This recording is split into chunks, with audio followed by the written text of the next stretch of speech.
Good morning. Welcome to NBC4i.com, Facebook Live. Coach Bill Conley joins us now for Coach Conley's Corner. Each week we look at the Buckeye game ahead. This week it's the big one, Bill, the non-conference superstar game. We'll talk about TCU a little bit. I want to start here with just a quick explainer of how good TCU is. If you haven't followed the program, don't know much about it, they finished in the top 10 3 of the past 4 years. Pretty good. Bama, Clemson, and the Buckeyes are among the other folks who can do that. 10 or more wins 10 times in the last 17 years.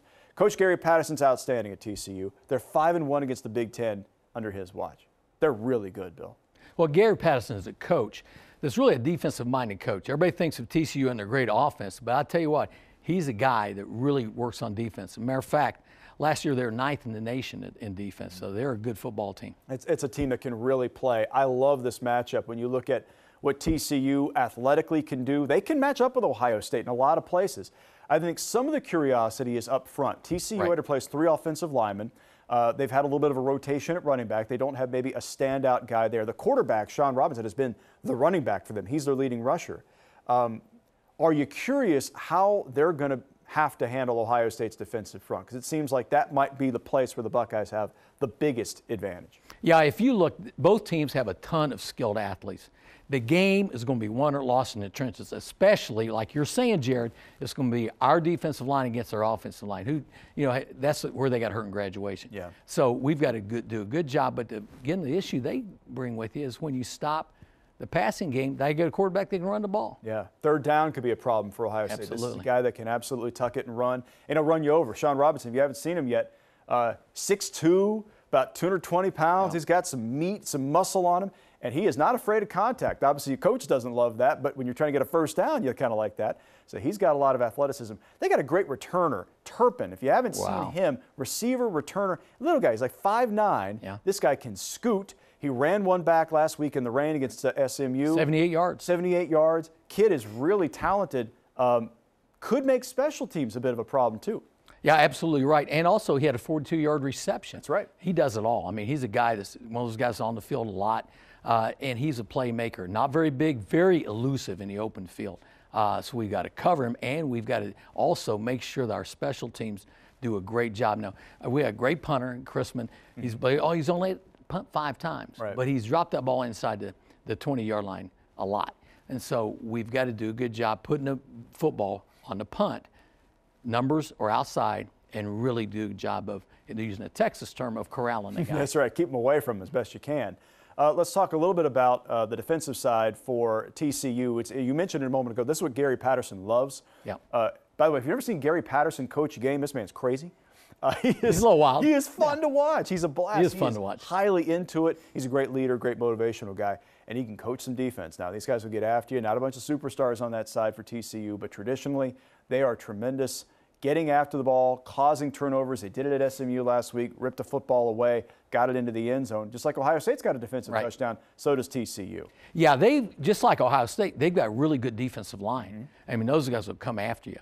We've got to do a good job holding those guys out. Now, it'll be our first real test against a good pass rushing defensive line. Yeah, athletic, right? Yeah. Very athletic. And, they can run after the ball, too. A very sound linebacking core. As a matter of fact, 3 of their 4 leading tacklers are linebackers, great secondary. So, we've got to really make our plays count. Each drive is going to be important in this football game, especially playing away from home. Let's talk about the Buckeyes and focusing on what we saw a week ago. Really impressive first half against Rutgers and really impressive overall game.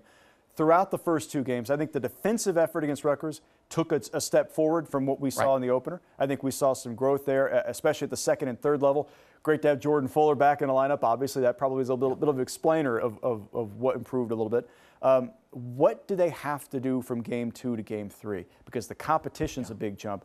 What does that group have to do from 2 to 3 to make an equal jump? Well, here's the thing that they've got to do, which we didn't do the first game. Did a very good job, as you said, against Rutgers. But what we have got to do is stop the big play. This team has big play potential. They got a lot of great receivers. We talked about Robinson already. He can make big plays. We got to prevent the big play. And also, the thing we've got to do in relation to our offensive side of the ball, we got to really control the tempo of the game. We've done a very good job of running plays as fast as we want to. We great tempo.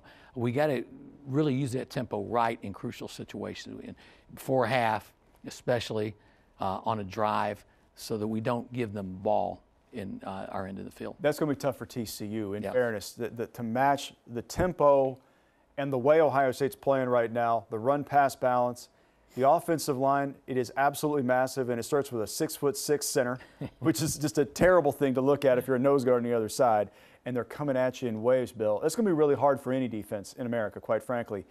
If they continue to play at this pace, it's going to be really hard offense to slow down. Yeah, now I would expect we're going to see a lot more blitzing, a lot more line stunts for this football team, because they have to find some way of stopping our offense and stopping Haskins. So I think you're going to see, all-out rushes at times. You're going to see more man coverage than we've seen the last couple of weeks. And so they've nothing to lose. They got to get after it. We're playing in a stadium. That's right. That last year we won the Cotton Bowl in. That's right. And so we have success there. So it's not going to be like new territory for us. Also raised the national championship trophy in that building a few years back. It's good. That's exactly good memories in the house. Good memories. Let's talk about the Buckeye quarterback situation. You mentioned Haskins' incredible performance for the first 2 weeks. He has been even better than advertised, and we knew he was pretty good. Tate Martell gets in the lineup last week. All he did was go 10 for 10. That's not that bad. Showed some athleticism, ran for the long touchdown. They can play both those guys. Now that both of those guys are on tape doing the things that they do, that's a problem for defensive coordinators, isn't it? To figure out how they're going to match up when the Bucs maybe insert Tate in the second quarter and try to throw him for a loop. Exactly right. Now he has some other skills. He's a really good runner, as we talked about. He can make yards with his feet, but he really improved so much in the passing game. Sure did. And as a field general, taking command out there, made smart decisions, as you said. 10 for 10. You can't do any better than that. That's why Ohio State put our two quarterbacks together, are leading many of the statistical categories in the country in passing this year. No doubt. They've been accurate. You're right. They've been spot on. Excellent. The long ball was the thing that we all, as observers of Ohio State, nitpicked for so many years, the last few years. And that is not an issue. You look at what they have done, not only Martell's big deep throw last week, but the way that Haskins throws a deep ball, the one to Johnny Dixon, you couldn't have walked it out there any better. And it was thrown with confidence. It was thrown over the middle of the field, thrown early in the game. That's a next level throw, I think. And that's what has a lot of people excited about their passing potential. Yeah, it's almost like, how can we expect him to be just good this game? No kidding. But he looks like one of those guys that plays with a lot of confidence, a lot of poise. Obviously has a lot of confidence in his teammates because he knows if he gets it there, they're going to catch it and make the important yards after the catch. No doubt. So I think Dwayne Haskins right now, I don't see any quarterback in the country. The West Virginia kid's playing very good, but Dwayne Haskins is playing as good as anybody. And this is his showcase. If you want to talk, it's game 3, right? Let's calm the Heisman stuff down. However, it's one of those opportunities, right? Anytime you get a primetime game, national television, an opportunity to play really well against a really good opponent, really good defense, just saying. That could be one of those hang your hat moments if you're in the year, no doubt. Let's talk about one last thing, Bill. This is the last game Ohio State plays before Urban Meyer becomes the full-time head coach again. He's been in practice the last couple weeks, but next week he's the coach for good, including on game day. It's the last time for Ryan Day. Ryan has proven a lot these last 2 weeks. What do you think he's got up his sleeve for this one? Because this is the one that everybody wants to see. Oh, exactly right. Well, Ryan Day needs to do just as he's been doing.